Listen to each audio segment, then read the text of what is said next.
Mateus capítulo 10.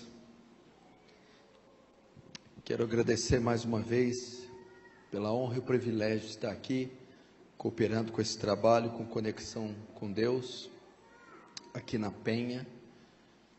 Quero agradecer pela presença de todos vocês, pelos pastores e os presbíteros que estão trabalhando nessa obra, pelos irmãos que estão de pé aí. Eu espero que eu tenha alguma coisa para acrescentar a você essa noite.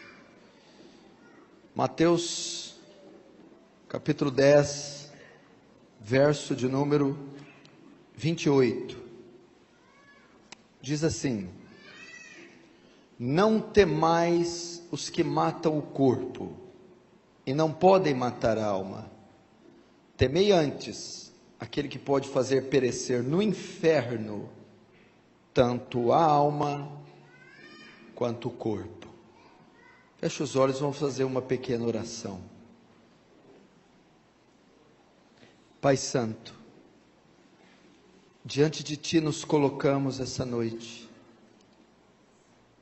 cônscios da nossa pequenez, da nossa miserabilidade e da nossa dependência diante da Sua grandeza e da Sua majestade.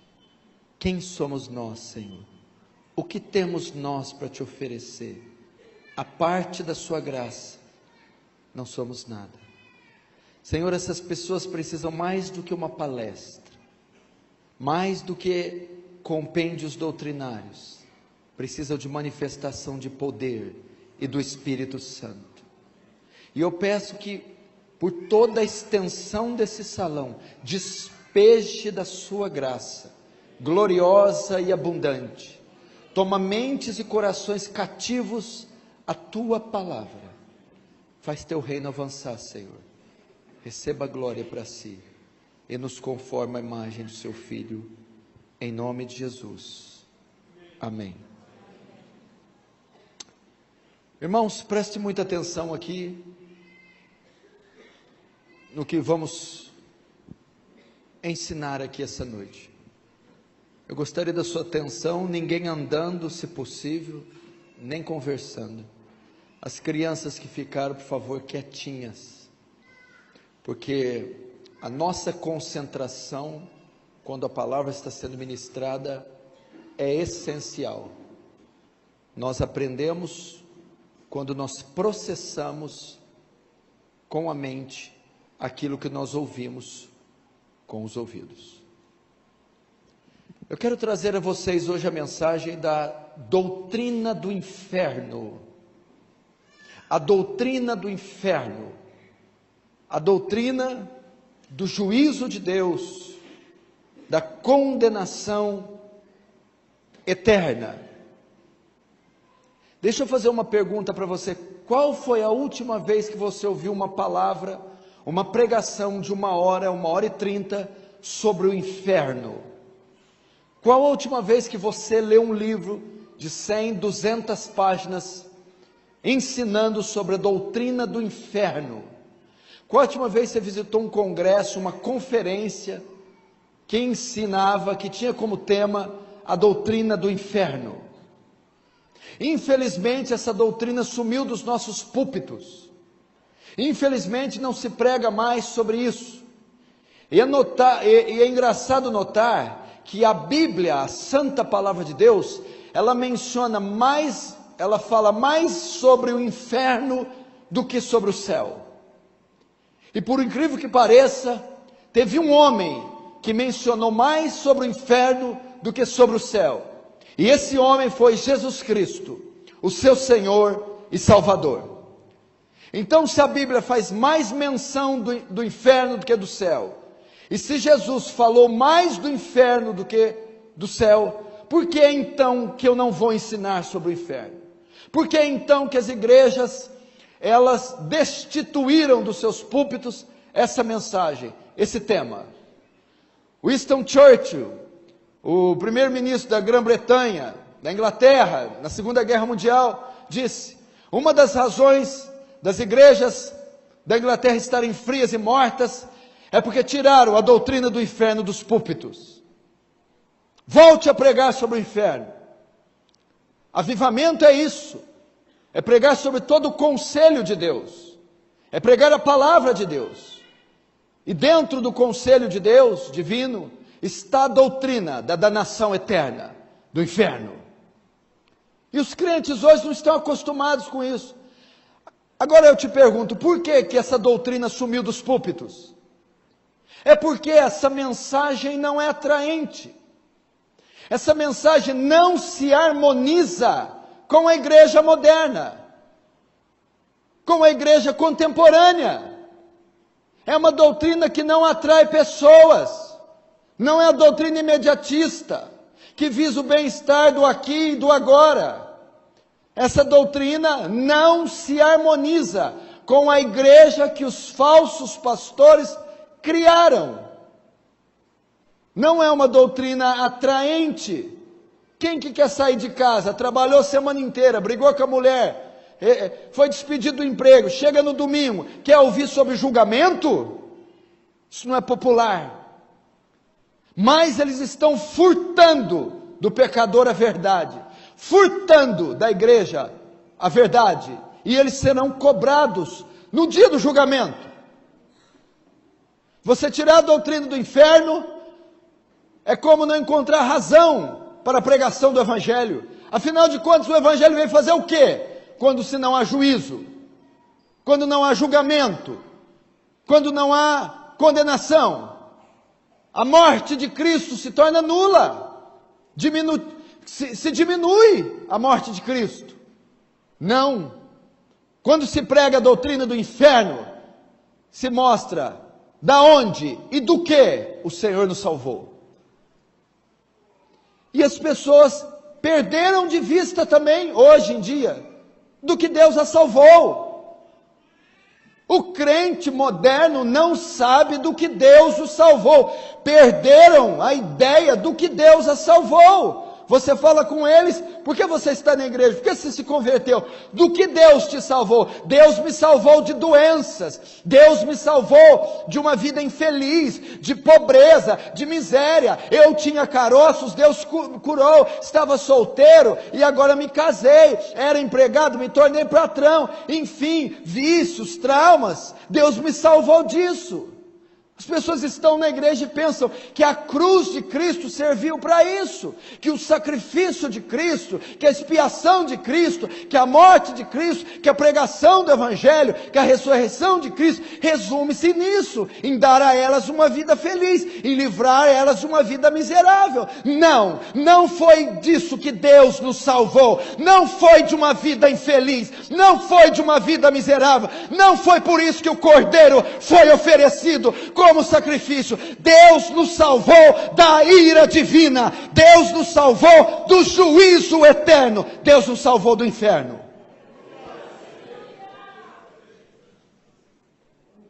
As pessoas hoje não acreditam mais na doutrina do inferno, elas não acreditam mais na realidade do inferno, elas não acreditam mais que existe um lugar como o inferno. Elas não acreditam, elas são incrédulas quanto a esse lugar. Afinal de contas, como um Deus tão bom, um Deus amoroso, vai fazer um lugar desse, e vai fazer pessoas ficarem torrando lá, por toda a eternidade? Não, isso não é verdade, isso é criação da igreja romana, isso é criação dos pais da igreja, é uma interpretação equivocada. Deixa eu te dizer algo para você, você acreditando ou não no inferno, não abaixa a temperatura dele. As pessoas não acreditam. Aliás, elas não acreditam não é só no inferno não, a maioria não acredita que vai para lá. Será que tem alguém aqui que acredita que vai para lá? Você pega o pior dos pecadores e pergunta para ele, para onde você vai? Ele acabou de estrangular 3 pessoas, ele acha que vai para o céu. Agora eu vou te dizer algo, por quê? Qual a razão dessa doutrina ter sido esquecida? Sai dos púlpitos. Presta atenção, é porque ao longo da história da igreja, surgiram ideias e conceitos equivocados a respeito do inferno, que fizeram com que os crentes de hoje não acreditassem mais no inferno. Mais uma vez, ideias ao longo da história da igreja. A igreja tem 2000 anos de história, desde a descida do Espírito Santo até os dias de hoje. Ao longo desses 2000 anos, conceitos, ideias equivocadas, erradas, sobre a doutrina do inferno foram surgindo, de maneira que fizessem com que hoje as pessoas não acreditassem ou dessem pouco crédito na doutrina do inferno. E eu vou aqui mencionar pelo menos 3 ideias, 3 conceitos equivocados sobre o inferno que fizeram com que as pessoas não acreditassem mais. A primeira delas é o agnosticismo. O agnosticismo. Você já ouviu falar de agnosticismo? O que significa essa palavra? Você conhece a palavra gnosis? No grego quer dizer conhecimento. Agnosis, o que é o A? É a partícula negativa, o não, o sem. Sem conhecimento. Agnosis, sem conhecimento. Agnosticismo. O agnosticismo ensina que se existe um lugar como o inferno ou não, não dá para saber. Não temos conhecimento suficiente sobre um lugar desse para afirmar que ele exista. Ninguém que foi para lá nunca voltou para dizer. Não temos relatos, não temos evidências, não temos relatos científicos, não há fotos, não há vestígios, não há testemunhos do inferno. Então há gnosis, sem conhecimento. Não há conhecimento suficiente para saber se existe um lugar desse. Logo, então, não acreditamos na existência do inferno. Primeiro conceito. O segundo conceito é o aniquilacionismo. Aniquilacionismo. O que significa aniquilacionismo? Vem de uma palavra latina nihil. Você já ouviu ex nihilo, do nada? Nihil quer dizer nada. Anihil, o A, partícula negativa, não, sem. Anihilar, reduzir a nada. Anihil, sem nada. Aniquilar, reduzir a nada. O aniquilacionismo ensina o quê? Que quando o crente piedoso, converso, morre, ele vai para o céu, está com Cristo. O ímpio, o incrédulo, o desviado, o falso crente, quando ele morre, ele não vai para o inferno não existe. Ele é aniquilado, tanto o corpo como a alma, é reduzido a nada, ele é destruído. Existe o aniquilacionismo hoje? Sim. As testemunhas de Jeová, por exemplo, são aniquilacionistas. O que eles ensinam? Que o justo vai para o céu e Deus, que é amor, é um homem tão bom, não vai fazer isso com as pessoas, deixá-las sofrendo num lugar de tormento eterno. Ele simplesmente pega os ímpios, depravados, os sujos, e ele aniquila, reduz a nada, destrói tanto o corpo como a alma. O que acontece com os ímpios, com os incrédulos? Deixam de existir. Por conta do aniquilacionismo, muitas pessoas não acreditam mais no inferno. O terceiro conceito equivocado sobre o inferno é o que está na moda, é o mais perigoso, é o universalismo. O universalismo. O que o universalismo ensina? A palavra universo, cosmos, toda a criação. O universalismo ensina que no final dos tempos, quando Deus restaurar todas as coisas, Ele vai salvar todo mundo. O universalismo ensina que ninguém vai para o inferno. Deus vai perdoar todo mundo, vai salvar crentes, incrédulos, justos e ímpios. O universalismo ensina que no final dos tempos, Deus vai perdoar e salvar até o diabo e os demônios. Ninguém vai ficar lá, ninguém vai ficar condenado.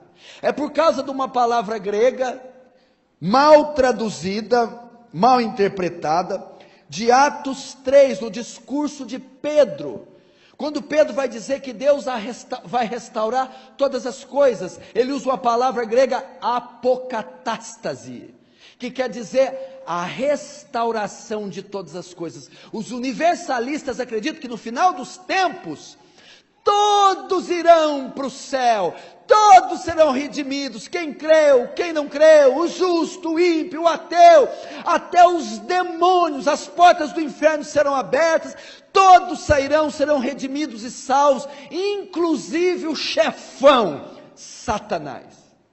Por incrível que eu pareça, se eu não me engano, um grande teólogo do século 21, John Stott, era universalista. Essa está na moda, essa está na moda. Fica tranquilo, é igual aqueles alunos, não estuda não, no final do ano todo mundo te passa, governo Alckmin, todo mundo passa você. Agora existe a quarta visão, o quarto conceito é a visão bíblica. O que a Bíblia diz? Existe sim um lugar de sofrimento consciente da alma eterno, chamado inferno. Existe sim um lugar de sofrimento consciente da alma, chamado inferno. E nós temos que resgatar esta doutrina, inferno. Existem 4 palavras bíblicas para inferno: Sheol, Hades, Tártaros e Guiena. 4 palavras para descrever inferno. Sheol no Antigo Testamento quer dizer mundo dos mortos, sepultura, e muitas vezes usado para inferno. No grego temos a palavra Hades, que é a transliteração do hebraico Sheol, Hades, mundo dos mortos, sepultura, inferno. Existe outra palavra que é mencionada uma só vez na Bíblia, Tártaros, que está nas cartas de Pedro, que é um lugar, é uma palavra usada para as prisões que estão os demônios, aquela passagem dos espíritos em cadeias. E a quarta palavra é Guiena, o lago de fogo, aquele de Apocalipse, capítulo 20. A Bíblia fala sobre isso. Vamos entender o que é o Hades e o que é o Guiena. Se uma pessoa morre hoje, para onde ela vai? Se um crente em Cristo morre agora, hoje, para onde ele vai? O corpo vai para a sepultura, cemitério, tumba. A alma vai para o céu. Nós não cremos na doutrina do sono da alma.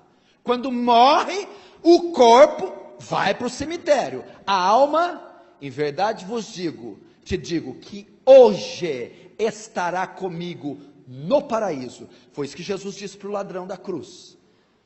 O que morre em Cristo, o corpo vai para a sepultura, a alma para o paraíso, para o céu. O ímpio, quando ele morre, o que acontece com ele? O corpo vai para a sepultura, a alma vai para o Hades, sofrimento, ranger de dentes, inferno. E o lago de fogo, quem vai para lá? Ninguém. Não tem ninguém no lago de fogo ainda, tem uma fita lá, não foi inaugurado ainda. Quem será que vai ser o primeiro a inaugurar? É assim. E o lago de fogo? O lago de fogo, o Hades só vai a alma, o corpo para a sepultura. O lago de fogo, Guiena, Mateus 10, 28, a palavra para inferno ali que eu li, a abertura do texto base, ali a palavra para inferno é Guiena. Lá Jesus fala, não temeis quem mata o corpo, temei quem tem poder de fazer tanta alma quanto o corpo. No Hades vai só a alma, no Guiena vai a alma e o corpo. Onde é o Guiena? Lago de fogo, Apocalipse 20. Quando é que o corpo e a alma vai para lá? Na ressurreição dos mortos. Hoje um crente em Jesus morre, o corpo vai para debaixo da terra, a alma para o seio de Abraão, para o paraíso, para o céu. O ímpio morre, o corpo vai para a sepultura, a alma para o Hades. Na ressurreição, o corpo do justo ressuscita, se torna imortal e está no céu, tanto o corpo quanto a alma, redimido, ressuscitado. O ímpio, na ressurreição, ressuscita o corpo, e tanto o corpo quanto a alma agora são lançados no lago de fogo, no Guiena. O que é Guiena? Significa a palavra Guiena. Guiena quer dizer Guerrinom, é uma palavra composta, quer dizer Guerrinom, vale de Rinom. Por que Jesus, quem citou o texto, Mateus 10, usou esse termo para inferno, e usou Guiena, usou vale de Rinom, para falar inferno. O que era o vale de Rinom? Vale de Rinom era o lixão da cidade de Jerusalém, ficava a 11 quilômetros de Jerusalém, era um lixão, uma vala profunda, onde o lixo da cidade é depositado. Como as pessoas lidam com o lixo? Eles incineram o lixo, não é isso? Atiram fogo para consumir o lixo. O que tinha naquele lixo? Papel, restos de alimento, tinha plástico, pedaços de animais mortos, pedaços de membros de seres humanos e até cadáveres. Cadáveres humanos eram colocados lá. E quando ficava aquele lixo, juntava vermes, bichos. E para acabar com aquele lixo, tinha que colocar fogo. Mas a quantia que se recebia de lixo era tão grande, porque Jerusalém era grande, que o fogo nunca apagava, não dava tempo. Cada vez que estava se diminuindo, mais lixo chegava. Então o lixão da cidade de Jerusalém era um fogo que nunca apagava, que queimava corpos e vermes. Daí Jesus tirou a ideia do inferno. O inferno é como o vale de Rinom, lixão de Jerusalém. Aí dá para ter uma ideia o que é inferno. É só o lixo da humanidade que é jogado, a depravação, o pecador, o iníquo é jogado, e um fogo que nunca extingue, onde a ferida não cicatriza e o verme não morre. Essa é a ideia de inferno, querido, que Jesus falou. Por isso que ele usa Guiena, porque lá vai queimar tanto o corpo quanto a alma. Lá em Apocalipse 20, quando Jesus julga, Deus bate o martelo, vi um grande trono branco, cuja presença o céu e a terra fugiram dele, e o que estava sentado nele. Então vi diante do trono, se colocando de pé, pobres, ricos, pequenos, grandes, servos, escravos e livres, e abriram-se os livros, e todos foram julgados segundo o que estava escrito nos livros. E a morte, o inferno, e todos que não foram achar escrito no livro da vida, foram lançados no lago que arde como enxofre, a saber, a segunda morte. A palavra ali é Guiena, pós-ressurreição, julgamento, condenação eterna. Isso é o inferno. Agora vamos ver alguma das características daquele lugar. Caso você deseje fazer um passeio por lá, por toda a eternidade, vamos fazer um tour, numa parábola que ilustra um pouco do que é o inferno. Lucas 16, vamos abrir lá.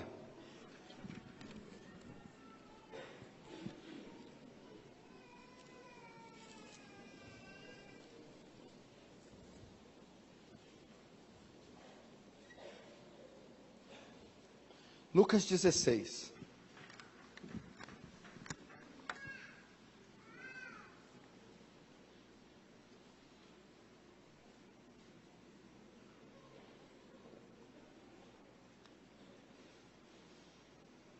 verso 19. Vamos ler.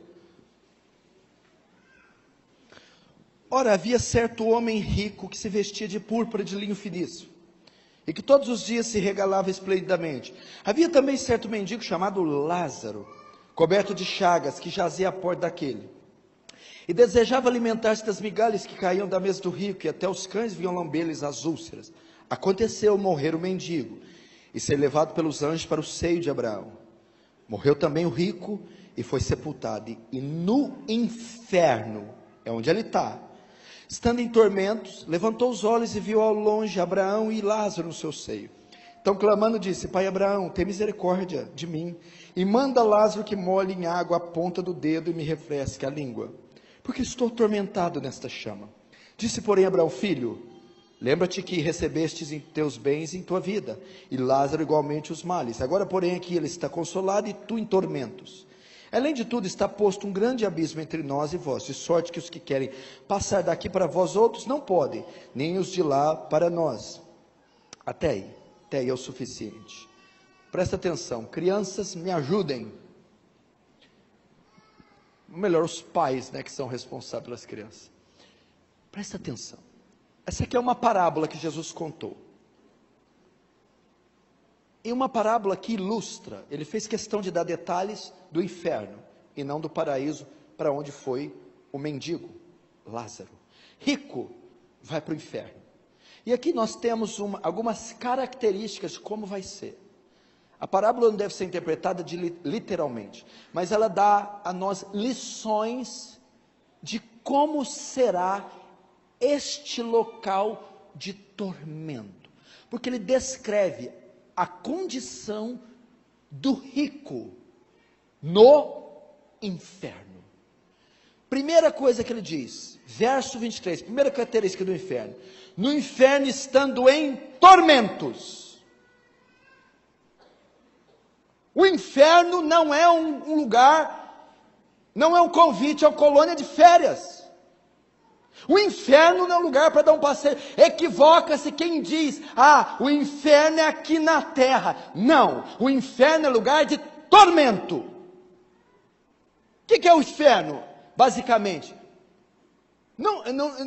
Eu não sei se o inferno é fogo físico. Essas metáforas são para ilustrar o sofrimento. Se é fogo literal, se vai queimar igual torresmo lá, não podemos interpretar assim. Aliás, eu nem quero saber que jeito que é o fogo lá. Não tenho interesse nenhum saber muito sobre isso. Essa parte aqui da teologia, minha nota não é boa. Agora eu vou te dizer o que é o inferno, que eu tenho certeza. É o local da total e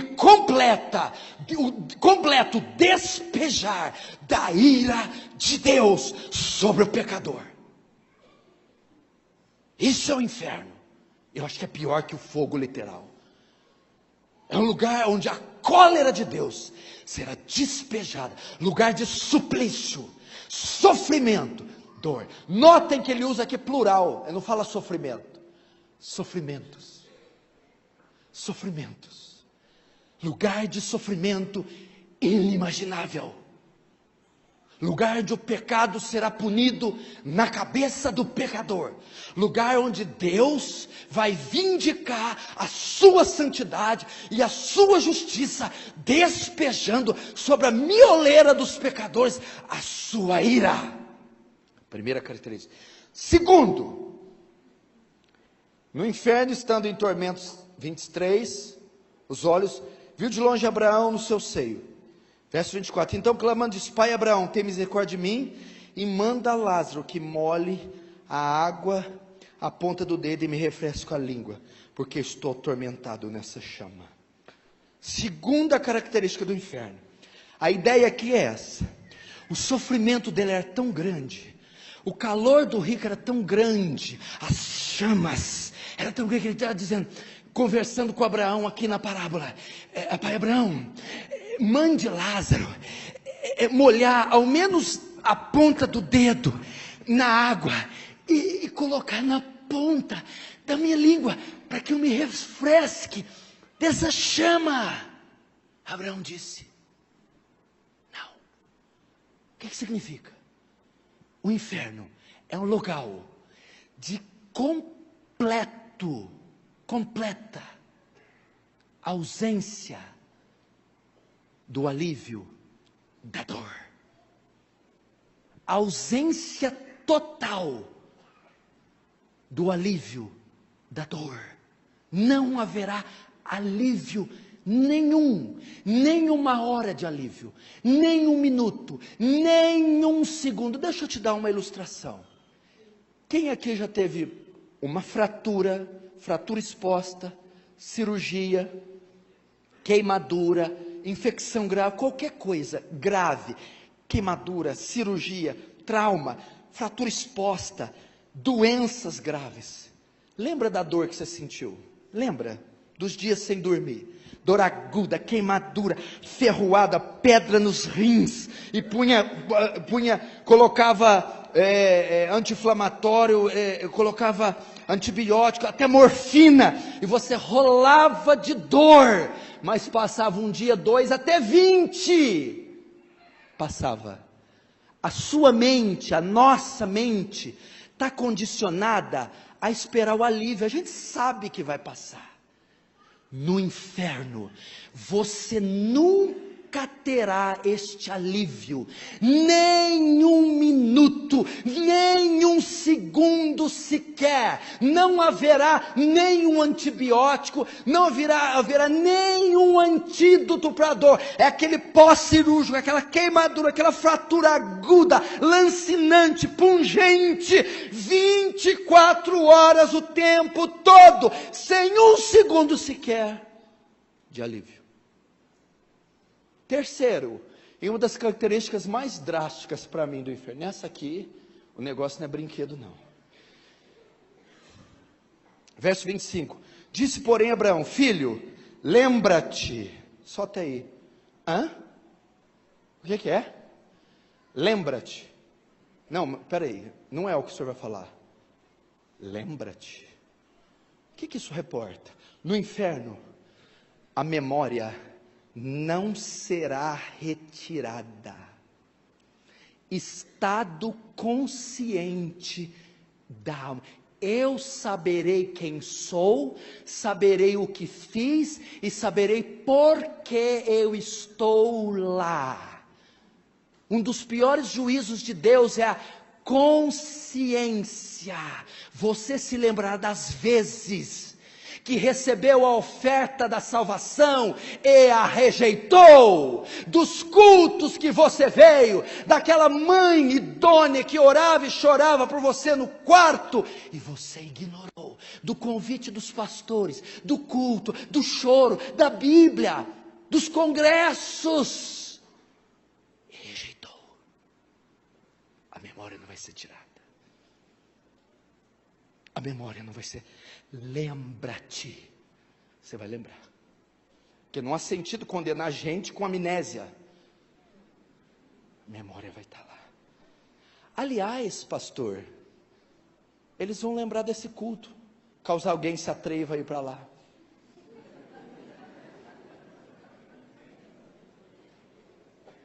Sabe que essa risada ela é para não chorar, né? Esse é o mecanismo de defesa que a gente tem. Não é comigo, por dentro a consciência está comichando.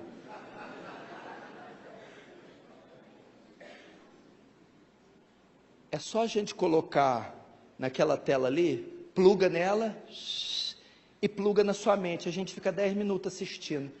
Aí nós vamos saber.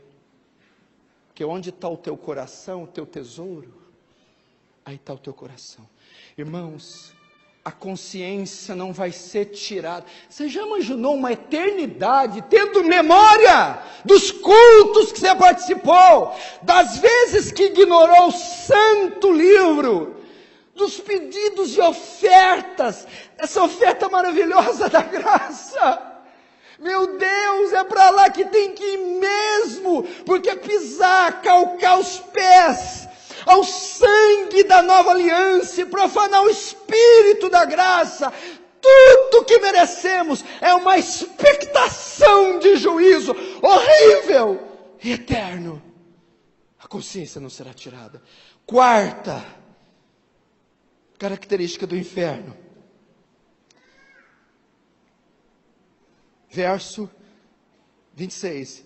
E além de tudo, está posto um grande abismo entre nós e vós, de sorte que os que querem passar daqui para vós outros, não podem ir.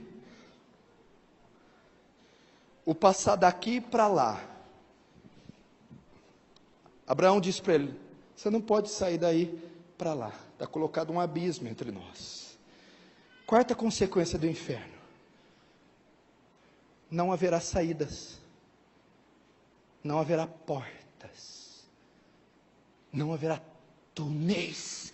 O horror do inferno vai ser tão grande que você vai procurar um túnel para sair. Não há túneis. Você vai procurar um muro para transpor. Não há muros. Uma porta. Não há chaves. Não há saídas. Não há portais dimensionais. Não há saída. Acabou. É um convite só de ida. Quinta consequência: e nem os de lá passar para cá. Os de lá onde? Do céu. Significa, você nunca mais vai estar na presença de um santo. Nunca mais verá um crente, nunca mais estará com aquela mãe cristã, com aquele pai, aquele irmão santo, nunca mais cantará um hino na presença de Deus, nunca mais cultuará o Senhor, nunca mais estará na presença de um santo. Você vai gritar: mãe! Não tem mãe lá. Pai, socorre-me! Não tem pai lá. Você nunca mais os verá. Nunca mais verá um beija-flor, uma rosa, o azul, o vermelho vão dar lugar à escuridão. Acabou. Não há uma cascata, não há uma cordilheira de Andes, não há vegetação, não há som, não há música, não há hino, não há coro, não há intercessora, não há o pastor, ninguém. Só a presença de milhões de ímpios, misturado com os grunhidos dos demônios, é o que vai ter no inferno. Último, e a pior consequência de todas. Por que é a pior? Porque é a soma de todos em um. Qual a duração desse local? Eterno, para todo sempre, infinitamente, sem fim. Eu te pergunto, vale a pena pecar 30 anos e passar uma eternidade no inferno? Sem fim, não tem fim. Daniel disse: uns ressuscitarão para a vida eterna, outros para a condenação eterna. A Bíblia diz em Apocalipse 14 que os tal beberão do furor do vinho da ira do Deus Todo-Poderoso. E serão tormentados pelos séculos dos séculos. Sem fim, sem cronos, sem tempo, sem começo, sem fim. Toda uma eternidade. Não haverá evangelho para ser pregado, não haverá segunda chance, não haverá redenção, não haverá luz, não haverá mais nada. Uma eternidade. E você bate o seu peito: mas por que precisa ser eterno? Não é justo. Se eu pequei 50 anos, morri com 50 anos, por que não então ficar lá 50 anos pagando? Por que tem que ser uma eternidade? Porque quando a ofensa é feita contra um Deus eterno, a punição também deve ser eterna.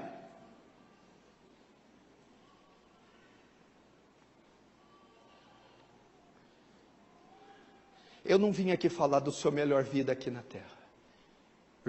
Your best life now. Eu não vim falar aqui do teu carro. Eu não estou preocupado com o teu carro. Tomara que rouba aquele negócio que está dando gasto demais, que porcaria. Ora para Deus te dar um melhor, pelo amor de Deus. Eu não estou orando para os seus, eu não estou preocupado com os seus pneuzinhos, com o seu relacionamentozinho facebookano. Eu não estou preocupado com sua promoção salarial. Eu estou preocupado com onde você vai passar a eternidade. Charles Haddon Spurgeon, quando pregava no Tabernáculo Metropolitano, e era um culto de evangelismo, ele dizia, ele bradava e dizia: vocês podem até ir para o inferno, mas vão ter que passar por cima do meu cadáver primeiro. E eu digo a vocês aqui, se vocês querem ir para o inferno, eu estou disposto a brigar, não vai ser fácil. Estou falando de morte ou vida, céu ou inferno. Meu irmão, aquela parábola me dá arrepio aqui na terceira vértebra. A palavra da avareza, a palavra que Jesus diz, daquele homem fazendeiro que tinha muitos celeiros e colheu e não cabia nos celeiros. Então ele disse: destruirei esses celeiros, edificarei outros maiores, e encherei ele da minha colheita. Então direi para minha alma: ó alma, goza farta. Então vem a palavra: louco! Amanhã te pedirão, alma, o que tens preparado? Para que será? Meu Deus do céu, se eu voltar hoje de carro e não chegar em casa vivo. Gente, é uma veiazinha bobinha, uma coisinha desse tamanhozinho, se entupir, te dá um infarto fulminante. Você morre. O que é o homem mortal para que eu me lembre dele? Meu irmão, Salmo 104 e 103, que o homem é como a erva do campo, que o sol seca, o vento sopra, e não se achou mais o seu lugar. Tiago 4 diz que a vossa vida é como um vapor que se esvanece. Você tem só uma vida, só uma alma. Essa é a doutrina do inferno. Agora, quem essa noite está caminhando para lá? Quem vai entrar nesse local?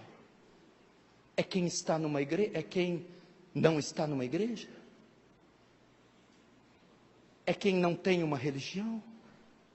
Quem vai entrar nesse lugar? Não é quem está numa igreja bíblica. Não é quem tem uma confissão de fé histórica. Não é quem era pentecostal e se tornou calvinista. Quem vai deixar de entrar nesse lugar é quem nasceu de novo, é quem foi regenerado, é quem foi feito uma nova criatura, à imagem de Cristo. É quem foi transformado pelo poder do Evangelho. Não é quem desceu a água do batismo, não é quem toma a Santa Ceia, quem tem dons do Espírito, quem faz milagres, quem tem ministério, não. É quem passou da morte para a vida, é quem recebeu uma nova natureza, é quem recebeu um novo coração, é quem Deus escreveu as leis no coração, nas tábuas do coração. É aquele que é a habitação do Espírito Santo.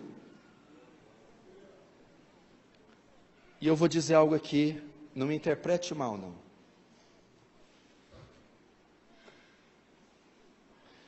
Eu creio na doutrina da eleição, creio com todo o meu coração, ela é bíblica, mas eu creio que a chamada deve ser universal, para todos. Agora não me bate não, tem pessoas aqui sentadas, que vão para o inferno, e vão ficar uma eternidade lá. A probabilidade é muito grande, é muita gente.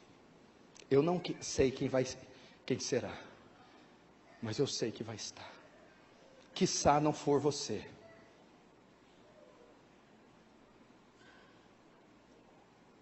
Deus tem os seus, e há aqueles que vão rejeitar a oferta da salvação. Todavia você ouve uma palavra dessa. Como você responde? Como você deixa de ir para esse lugar? Porque na pior das hipóteses, na melhor, você já está indo para lá. Eu nasci indo para lá. Todo mundo vai para lá. Lá é o caminho de todos. Todos pecaram e destituídos da glória de Deus estão. Quando é que eles pecaram? Em pecado me concebeu minha mãe, no seu ventre, Salmo 51. Na gestação, já podia sair da barriga da mãe e já ir para o inferno. É tudo que somos, tudo que merecemos. Se Deus falar, acordar, se Deus hoje de manhã dizer, vou mandar a terra inteira para o inferno, você tem que descer aplaudindo Ele, porque Ele fez um ato de justiça. Mas como eu evito esse local? Como eu sou salvo desse local que está chegando como um trem sobre todas as nações? Como eu evito o inferno? Como eu sou salvo de lá? Como eu deixo de ir? Só existe uma coisa: a cruz, o sacrifício de Cristo. Olharam para Ele, olhai para Ele, vós e todos os termos da terra, e seis salvos. Olhai para quem? Eu, quando for levantado, todos atrairei a mim. Quando que Ele atrairá todos a Ele? Quando Ele for levantado. Quando que Ele foi levantado? Quando pregar os pés, as mãos na cruz e puxar com a corda. Na cruz Ele foi levantado. E lá escreveram o quê? Quem que Ele atraiu? O que escreveram? Jesus Cristo, Rei dos Judeus, em latim, grego e hebraico. As 3 línguas mais faladas do mundo. Todos os povos, nações, línguas. Pessoas de todos os tempos, de todas as línguas, etnias. Como Ele as atraiu? Na cruz. Morte e ressurreição. E como eu recebo os benefícios da cruz? Eu vou te dizer, o que é o Evangelho? Vem para Jesus que Ele vai curar teu caroço. Isso não é o Evangelho. Está solteira, vem para Jesus para casar, não é o Evangelho. Está pobre, vem para Jesus, venha, vem. Não. O Evangelho é a boa notícia de um Deus justo e santo, que salva pecadores injustos, através da morte e ressurreição do seu Filho. Cristo se faz homem, e como homem, leva os nossos pecados na cruz, com os pecados nossa culpa, e deve pagar pela culpa. Ele paga quando Deus despeja a sua ira na cruz. Despejando a sua ira, Ele mata o próprio Filho e satisfaz a sua justiça. No terceiro dia, Jesus ressuscita dos mortos, comprovando que Deus se agradou e aceitou o seu sacrifício. E agora Ele ordena que todos os homens em todos os lugares se arrependam e creiam no Evangelho. Isso é o Evangelho. Você deve olhar para a cruz. Primeiro, se arrepender dos seus pecados. Arrependimento é a palavra. O tempo está cumprido, o reino está próximo. Arrependei-vos. Arrependa-se. Eu chamo você ao arrependimento. Arrependa-se das práticas, do estilo de vida, dos pecados ocultos, da mentira religiosa, da tradição denominacional. Arrependa-se dos ídolos, da fornicação, do adultério, do vício. Volte-se contra os seus pecados. Arrependa-se. Arrependimento aqui não é um sentimento. Bebi essa água, que água ruim, se eu soubesse, não tinha...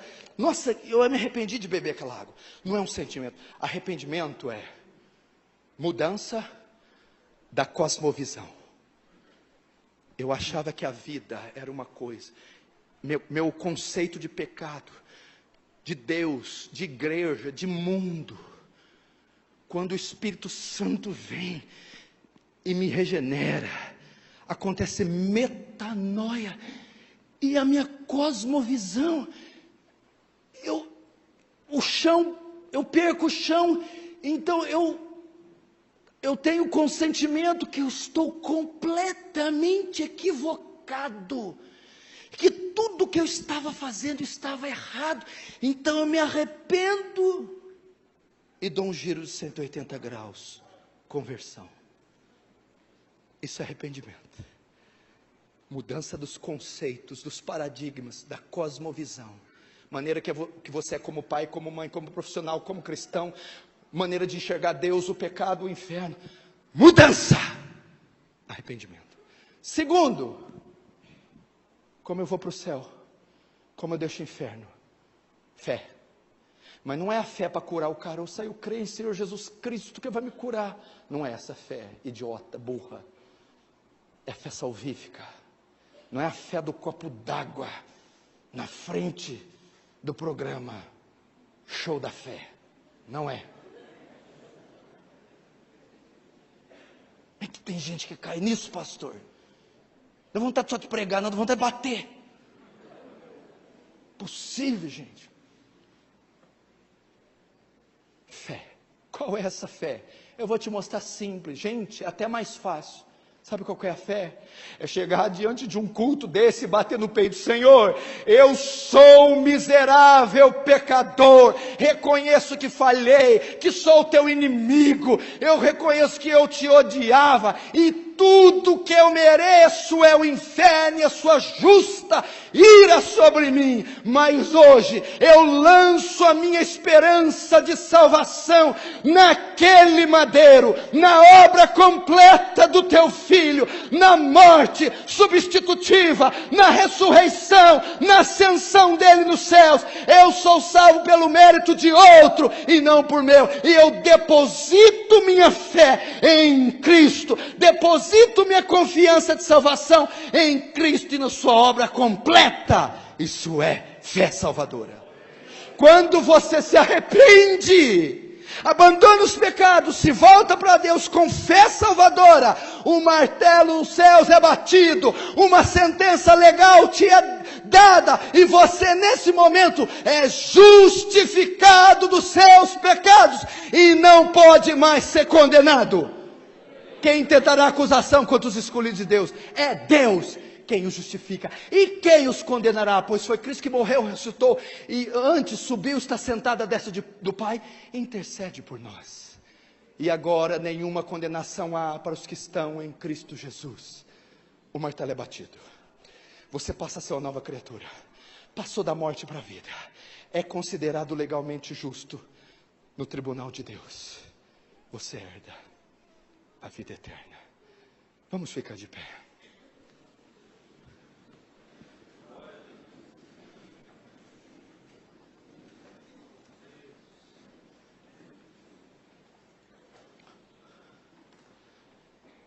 O louvor pode vir.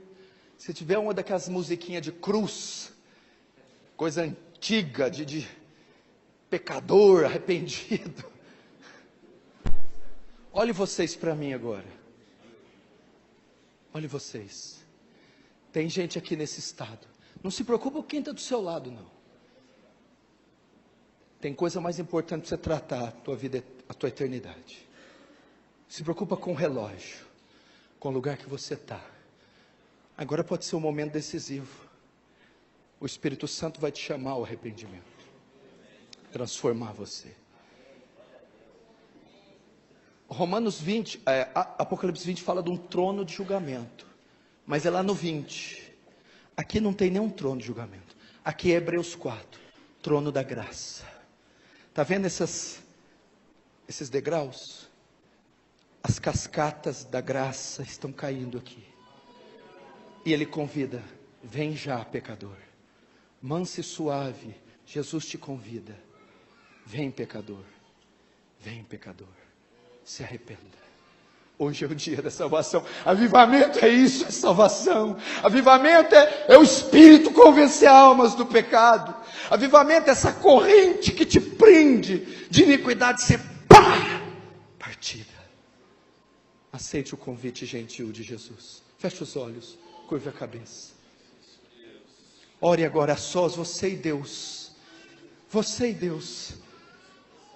À medida que o Espírito chamar, falar com você,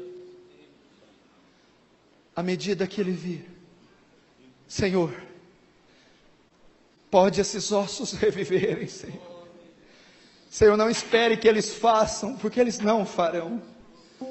Como abriu o coração de Lídia, abre o coração desses homens, abre o coração dessas mulheres, desses jovens e crianças, Senhor. Oh Deus, hoje é dia de salvação, Senhor. Perdoa os pecados do teu povo. Oh Espírito Santo, sobre toda a extensão desse local, sobre toda a extensão.